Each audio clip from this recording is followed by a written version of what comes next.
નમસ્કાર દર્શક મિત્રો, ચેનલ આઈ વિટનેસના સમાચારમાં આપનું સ્વાગત છે। હું છું કલ્પના। સૌપ્રથમ નજર કરીશું આજના મુખ્ય સમાચારો પર।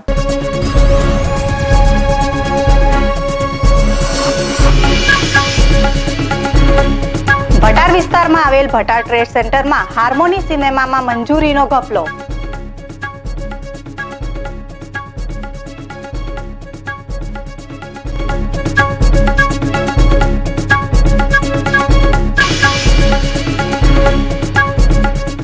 કાપડ વેપારીઓ પર પોલીસે થયેલા લાઠીચાર્જના અને જીએસટીના વિરોધમાં ટેક્સટાઇલ યંગ બ્રિગેડની આગેવાનીમાં રેલી કઢાઈ।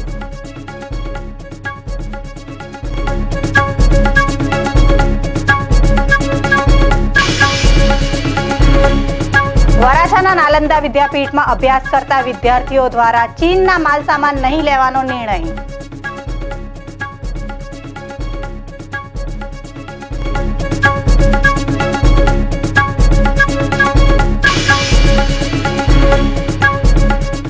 ભીમરાજ ચેકપોસ્ટ પરથી રિક્ષામાં લઈ જતો દારૂ ઝડપાયો।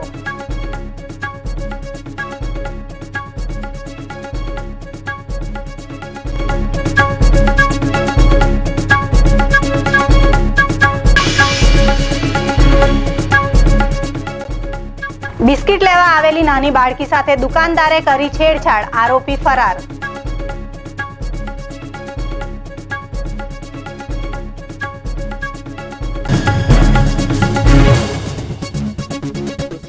હવે જોઈએ સમાચાર વિસ્તારથી। સુરતના ભટાર વિસ્તારમાં આવેલા ટ્રેડ સેન્ટરમાં હાર્મોની સિનેમાની મંજૂરીમાં ઘપલો હોવાનું જોવા મળેલ છે। સેફટીના નામે પણ મીંડું છે। કોઈ પણ રીતે સેફટીનું ધ્યાન આપવામાં આવ્યું નથી। ગુજરાત મનોરંજન કાયદાનું મોટા ભાગના તમામ નિયમોનું ઉલ્લંઘન કરવામાં આવ્યું છે। સુરતના ભટાર વિસ્તારમાં આવેલા ભટાર ટ્રેડ સેન્ટરમાં હાર્મોની સિનેમાની મંજૂરીમાં ઘપલો હોવાનું જોવા મળેલ છે। સિનેમામાં ઇમરજન્સી એક્ઝિટ દરવાજો નથી। પાણીની બોટલ સરકારના નિયમ મુજબ MRP પ્રમાણે હોવી જોઈએ છે, તો અહીં 20 રૂપિયાના જગ્યાએ 30 રૂપિયા લેવામાં આવે છે। ગુજરાત મનોરંજન કાયદા પ્રમાણે 200 મીટર એરિયામાં શાળા, હોસ્પિટલ કે મંદિર હોવા ના જોઈએ, પણ તેમાં ઉલ્લંઘન કર્યું છે। જો રાખવામાં આવે તો શાળા, મંદિર, હોસ્પિટલ પાસેથી નો ઓબ્જેક્શન સર્ટિફિકેટ લેવું પડે। તે પણ આ સિનેમાના માલિક પાસે હાલ જોવા નથી મળતું। કોઈ કારણસર દુર્ઘટના થઈ તો હવાના અવરજવર માટે પણ કોઈ જગ્યા જ નથી। ફાયર ઉપકરણના બાટલા પણ ઉપલબ્ધ નથી। દુર્ઘટના સમયે કંઈ પણ થાય તે માટે એસેમ્બલી પોઈન્ટનું પણ કોઈ જગ્યા નથી કે કોઈ સ્થાન બનાવવામાં આવ્યું નથી। સિક્યુરિટીના મામલે પણ મીંડું છે। કોઈ પણ તપાસ કરવામાં આવતી નથી। ઇમરજન્સી નંબરનું પણ કોઈ પોસ્ટર મારવામાં આવ્યું નથી। કોઈ ક્વોલિફાઈ વ્યક્તિ નથી કે જે દુર્ઘટનાના સમયે પબ્લિકને તેમજ લગતા ચીફ ઓફિસરને જાણ આપી શકે। આવવા અને જવા માટે પણ એક જ રસ્તો છે। જો કોઈ મોટી દુર્ઘટના થઈ તો પબ્લિકે જવાનું ક્યાંથી? ચેનલ આઈ વિટનેસના માધ્યમથી એ જ કહેવામાં આવે છે કે મનોરંજન વિભાગે પરમિશન આપી તો આપી કઈ રીતે? ફાયર વિભાગે પરમિશન આપી તો કઈ રીતે આપી? ભવિષ્યમાં જો કોઈ મોટી દુર્ઘટના થાય તો એના પાછળ જવાબદાર કોણ? પ્રશાસન બેખોફ છે। શું 8મા ઝોનમાં જવાબદારી નોંધાવતા લોકો ઘોર નિંદ્રામાં છે? આ તમામ નિયમોનું ઉલ્લંઘન કાર્ય પછી પણ બેખોફ રીતે માલિક સિનેમા ચલાવે છે। શું તેમાં માલિકે પ્રશાસનના હાથ બાંધ્યા છે? કેમેરામેન સોહન પટેલ સાથે હિમાંશુ પંડ્યા, ચેનલ આઈ વિટનેસ ન્યૂઝ।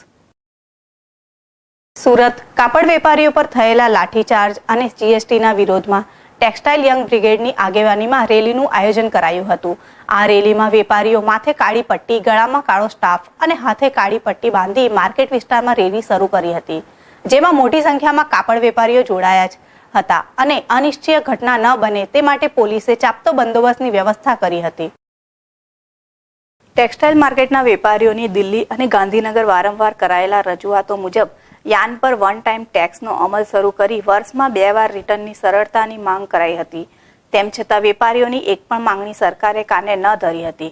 આવા સંજોગોમાં વેપારીઓએ હડતાલનું શસ્ત્ર ઉગામ્યું હતું। માર્કેટમાં છેલ્લા 2 અઠવાડિયાથી જીએસટી હટાવો આંદોલન ચાલી રહ્યું છે। આ આંદોલન ધીરે ધીરે વધુ એકઠું બન્યું છે, જેમાં પોલીસે કરેલા લાઠીચાર્જે આગમાં ઘી હોમાવાનું કામ કર્યું છે। હવે કાપડ વેપારીઓ કોઈ પણ સંજોગોમાં પાછી પાની કરવા તૈયાર નથી। વેપારીઓનો હળહળતો રોષ આજે રેલી સ્વરૂપે બહાર આવ્યો છે। વેપાર સાથે સંકળાયેલી હજારો મહિલાઓ, પુરુષો પણ જોડાયા છે।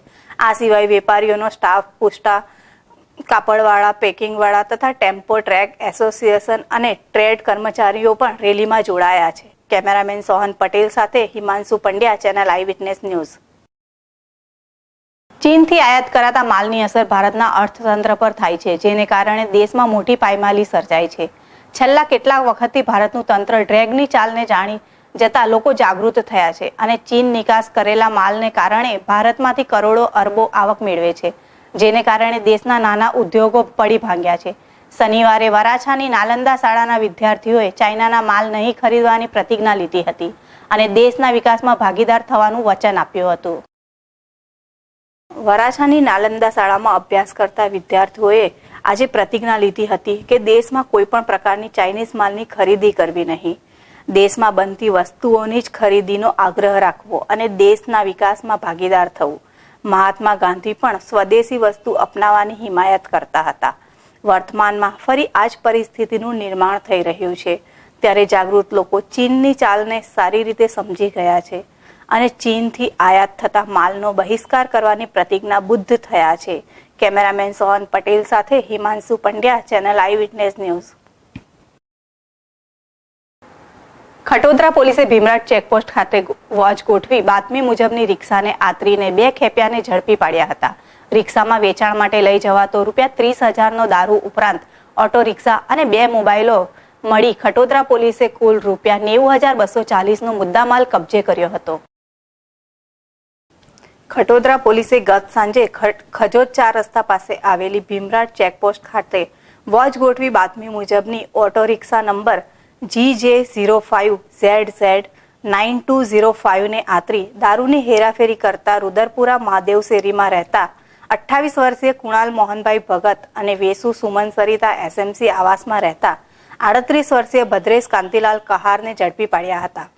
તપાસ દરમિયાન ઓટો રિક્ષામાંથી ₹30,240ની કિંમતની 750 મિલીની વિસ્કી 84 બોટલો મળી આવી હતી. દારૂ ઉપરાંત ઓટો રિક્ષા અને 10,000ની કિંમતના 2 મોબાઈલો મળી કુલ ₹90,240નો મુદ્દામાલ કબજે કરી ખટોદરા પોલીસે કાયદેસરની કાર્યવાહી હાથ ધરી હતી. બ્યુરો રિપોર્ટ, ચેનલ આઈ વિટનેસ, સુરત. સચિન હોજીવાલા રોડ પર દુકાન પર બિસ્કિટ લેવા આવેલી 3 વર્ષની તરુણી સાથે એકલતાનો લાભ ઉઠાવી તરુણી સાથે દુકાનદારે છેડછાડ કરી હતી. પરિવારે આ મામલે સચિન પોલીસ મથકમાં બળાત્કારની ફરિયાદ નોંધાવતા દુકાનદાર ભાગી છૂટ્યો હતો. મૂળ બિહારના મુઝફ્ફરપુર જિલ્લાનો વતની અને હાલ સચિન હોજીવાલા રોડ પર શક્તિ પ્લાયવુડ દુકાનમાં રહી પચુરણ સામાન વેચતો 22 વર્ષીય ધર્મેશ શાહ ભાડાની દુકાન ધરાવે છે. ગત બપોરે સ્થાનિક વિસ્તારમાં રહેતી 3.5 વર્ષની તરુણી તેની દુકાને બિસ્કિટ લેવા ગઈ હતી. આ સમયે બપોરે સુમસાન માહોલ અને એકલતાનો લાભ ઉઠાવી ધર્મેન્દ્ર શાહે તેણીને દુકાનમાં બોલાવી શારીરિક છેડછાડ ઉપરાંત ગુપ્તાંગના ભાગે બળજબરીપૂર્વક આંગળી વડે ઈજા પહોંચાડી હતી. રડતી રડતી ઘરે પહોંચેલી તરુણીને સમજાવટથી આખો મામલો સામે આવતા પરિવારે દુકાનદાર વિરુદ્ધ બળાત્કાર મામલે ફરિયાદ નોંધાવી હતી. હાલ ધર્મેન્દ્ર ભાગી છૂટ્યો હોય પોલીસે તેને ઝડપી પાડવાના તજવીજ હાથ ધરી છે. બ્યુરો રિપોર્ટ, ચેનલ આઈ વિટનેસ. સમાચાર સમાપ્ત કરતા પહેલા કરીશું એક નજર આજના મુખ્ય સમાચારો પર.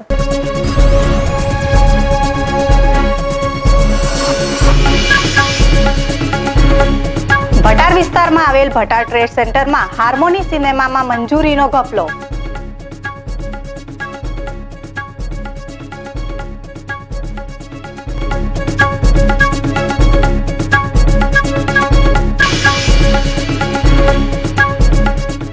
કાપડ વેપારીઓ પર પોલીસે થયેલા લાઠીચાર્જના અને GSTના વિરોધમાં ટેક્સટાઇલ યંગ બ્રિગેડની આગેવાનીમાં રેલી કઢાઈ.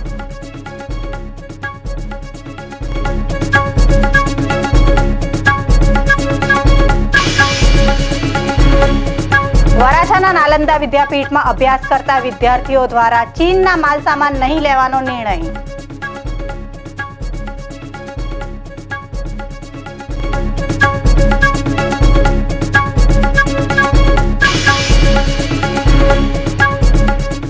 ભીમરાજ ચેકપોસ્ટ પરથી રિક્ષામાં લઈ જતો દારૂ ઝડપાયો.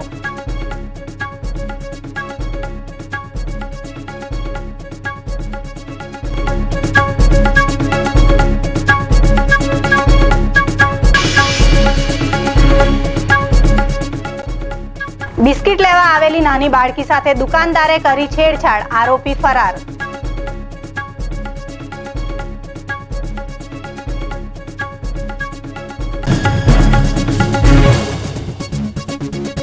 તો આ હતા આજના સમાચાર. નવા સમાચારો સાથે ફરી મળીશું. ત્યાં સુધી જોતા રહો ચેનલ આઈ witness.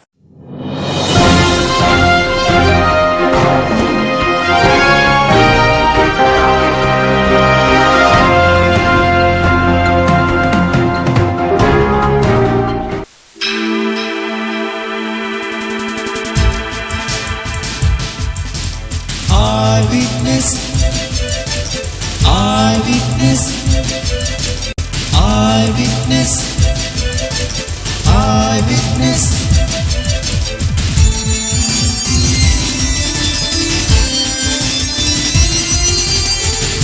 Eyewitness, eyewitness, eyewitness. Eyewitness.